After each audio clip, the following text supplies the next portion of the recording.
வணக்கம் நண்பர்களே. வெற்றி படிக்கட்டுகள்ல இந்த பகுதியில் நம்ம பார்க்க போறது மனக்குழப்பம். சரி, மனக்குழப்பம்னா என்ன? நீங்க தேர்வுக்கு தயாரிக்கையில நம்மளை அறியாம ஒரு மனக்குழப்பம், ஒரு பயம், ஒரு பீதி உருவாகும். இது ரொம்ப காமன். ஏன்னா இது கண்டினியூஸா நம்ம படிக்கையில ஏதோ ஒரு விஷயம் நம்ம மனசை உறுத்திக்கிட்டே இருக்கும். மனசுல ஒரு இனம் புரியாத ஒரு பயம். நம்ம வாழ்க்கையில ஜெயிப்போமா ஜெயிக்க மாட்டோம்ல, பாஸ் பண்ணுவோமா பாஸ் பண்ண மாட்டோமா, இவ்வளவு செலவழிச்சிருக்கமே பாஸ் ஆகுமா ஆகாதா, இந்த மாதிரி பல குழப்பங்கள். இது தவிர இந்த மனசுல திடீர்னு ஒரு பயமோ அல்லது ஒரு விரக்தியோ இந்த கண்டினியூஸா ப்ரிப்பேர் பண்ணிக்கிட்டு இருக்க பசங்களுக்கு வரக்கூடிய ஒரு விஷயம் என்ன காரணமே தெரியாம இருக்கும். நிறைய பேர் கஷ்டப்பட்ட ஒரு குடும்பம், அதனால குடும்ப சூழல் காரணமா இருக்கலாம், ஒரு பொருளாதார நிலைமை, அடுத்து இத்தனை வருஷமா நம்ம ப்ரிப்பேர் பண்ணிருக்கோம் என்ன ஆகுமோ அப்படிங்கிற ஒரு விஷயம். ஏன்னா இந்த போட்டி தேர்வுல ப்ரிப்பேர் பண்ற பசங்களை பார்த்தோம்னா ஒரு 2 வருஷத்துல இருந்து பார்த்து 10 வருஷம் வரைக்கும் ப்ரிப்பேர் பண்ற ஆட்கள் இருக்காங்க. அப்ப ஒரு 10 வருஷம் இதே போட்டி தேர்வு எழுதிட்டு இருக்கோம், எப்படி இருக்கும் மனநிலை? அதே மாதிரி முதல் ஆண்டு ப்ரிப்பேர் பண்றேன், 10 வருஷமா ப்ரிப்பேர் பண்ண பார்த்த உடனே அவனுக்கு என்ன ஃபீலிங் இருக்கும் அப்படின்னா,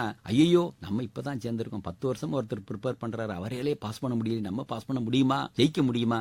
இல்ல, அவருடைய களம், அவருடைய தளம் எல்லாம் வேற.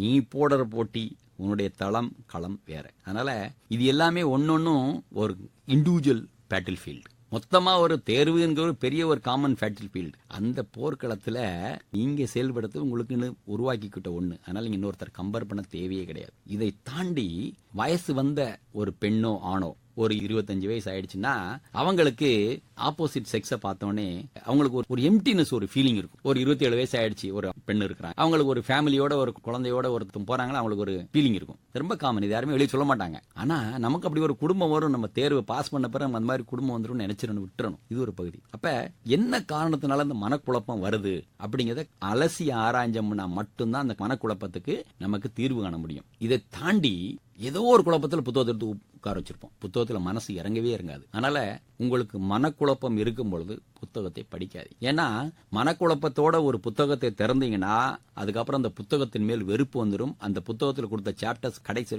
படிக்கவே முடியாது. அப்ப மனசுல வெறுப்போ மனக்குழப்பமோ இருக்கையிலேயோ நீங்க அந்த நூல்களை தவிர்த்து, என்ன காரணத்தினால இந்த ஒரு ஃபீலிங் இருக்கு, உங்களுக்கு ரொம்ப வேண்டியவங்கள்ட்ட யாரையாவது ஒருத்தர்கிட்ட இந்த மாதிரி ஒரு எம்டினஸ், ஒரு ஃபீலிங் இருக்கு அப்படிங்கிறத ஷேர் பண்ணிட்டீங்கன்னா அப்பதான் நீங்க ப்ரிப்பேர் பண்ண படிக்க ஆரம்பிக்கணும். இளைஞர்கள்ட்ட எப்பவுமே நான் சொல்ற ஒரு விஷயம் என்னன்னா, லைஃப்ல உங்களுக்கு பிடித்த ஒரு மென்டர் ஒரு ஆளை வச்சுக்கணும். அவங்கள்ட்ட பேசுனீங்கன்னா அவங்க உங்களுக்கு அருமையான ஆறுதலும் சொல்லுவாங்க, என்ன காரணத்தினால உங்களுக்கு இந்த வெறுமையான ஒரு ஃபீலிங் இருக்கு அப்படிங்கிறதையும் சொல்லுவாங்க. அப்ப இந்த வெறுமையான ஒரு ஃபீலிங், இந்த மனக்குழப்பத்தை தவிர்த்துட்டு தான் மறுபடியும் படிக்க உட்காரணும். சோ நோய் நாடி, நோய் முதல் நாடி அது தணிக்க வாய் நாடி வாய்ப்ப செயல் அப்படிங்கிற மாதிரி இந்த மனக்குழப்பத்திற்கான காரணத்தை அறிந்து அதை சரி செய்யாவிட்டால் இந்த மனக்குழப்பம் மறுபடி வரும். அப்ப இதுக்கு சொல்யூஷன் கண்டுபிடிக்கணும். ஏன்னா இந்த மனக்குழப்பத்துல நிறைய இளைஞர்கள் இன்னைக்கு காலகட்டத்தில் இருக்காங்க. எல்லா இளைஞர்களுக்கும் பிரச்சனை இருக்கு.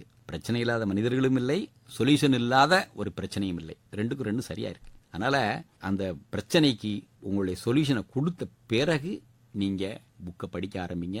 அதனால மனக்குழப்பம் தவிர்ப்போம், தேர்வுக்கு அருமையாக தயார் செய்வோம், தேர்வில் எளிமையாக வெற்றி அடைவோம். நன்றி.